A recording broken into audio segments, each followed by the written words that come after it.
Hey everybody, it's me Ava. Welcome back to my channel. So today I wanted to make a video on how to skip trace a property's owner and then the owner's mailing address and their phone number in case you want to direct mail them or cold call them for marketing. So I'm a real estate investor, and in the beginning I did not make any money from real estate, obviously, because I didn't own any properties. So I did do all the skip tracing so I could do it for free and didn't have to pay a cent because I wasn't making any income at that time. So I would just purely be losing money if I was just paying for marketing. So I decided I was going to take things into my own hands and figure out how to skip trace most effectively and most efficiently for free.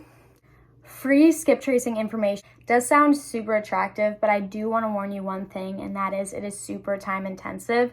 This is not something that's going to take you like 20 minutes. This could take you a couple hours. So let's say you have 50 addresses you want to skip trace. It could take you anywhere from 30 minutes to like a couple hours. It really just depends on the city you choose because there's different factors and how like that city's tax assessor is set up. That is going to determine if you have a hard time or not.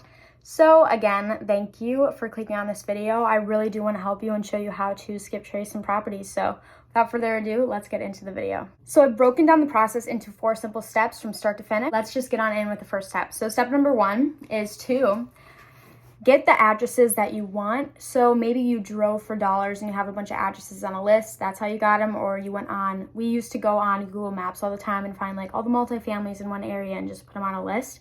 So take those addresses and just put them on a simple Google spreadsheet, or maybe you have like a CRM you want to use and that's how you do it.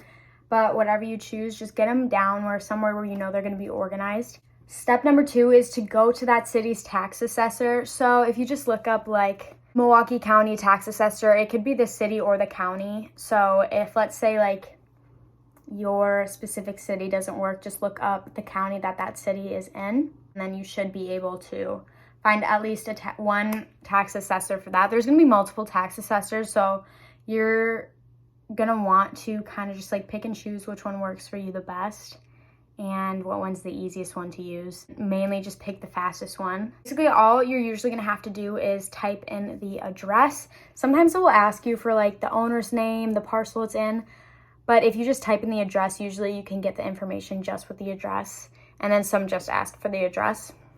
But once you type that in, it will sometimes give you mailing address, sometimes it may give you their phone number, or sometimes it will just give you the owner's name, but that's the goal. You want the owner's name, and that's pretty much what the tax assessor mainly will give you, just the owner's name. So that's super helpful.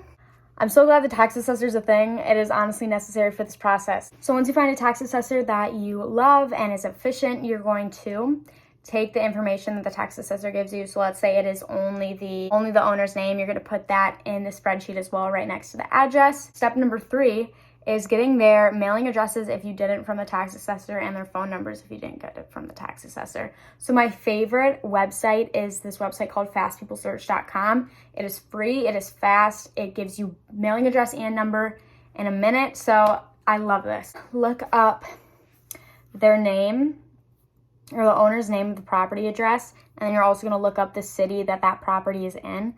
And then you click enter, the owner's name at the top, and it will say their current home address and then a bunch of the properties they own under that, and then also their numbers. So you're going to want to copy their current home address and then put it into the spreadsheet, and you're also going to want to copy the bolded number at the top. It should be the first number. That's most likely what their number is going to be. And then you're going to put that on your spreadsheet as well. If you want to make sure the fast people search results are right for your person, look and see if the property that you are trying to find the owner of, at least one of the addresses under their name is the property that you are skip tracing for. And that's how I usually clarify mine. But I really hope that made sense. I don't know if that made sense, but that is what I do.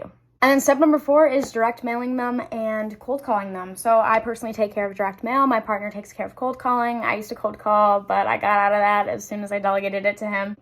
But I wish you guys the best of luck. Obviously, this process gets easier once you do it over and over again, but I wish someone told me these websites when I first started. It was something I had to figure out on my own, but it was a great learning curve, and obviously it was free. Yes, it was time consuming, but it was worth it because that is how I got my first real estate deal, through doing this process. So I know you can do it too. I wish you guys the best of luck, but with this, I cannot stress enough. Make sure you keep organized spreadsheets or CRMs because it will get confusing if you don't. And that's all I have to say. I hope you guys enjoyed this video and actually found it helpful. Again, I wish this video was there for me, and I hope you have a great rest of your day. Good luck skip tracing. Bye, guys.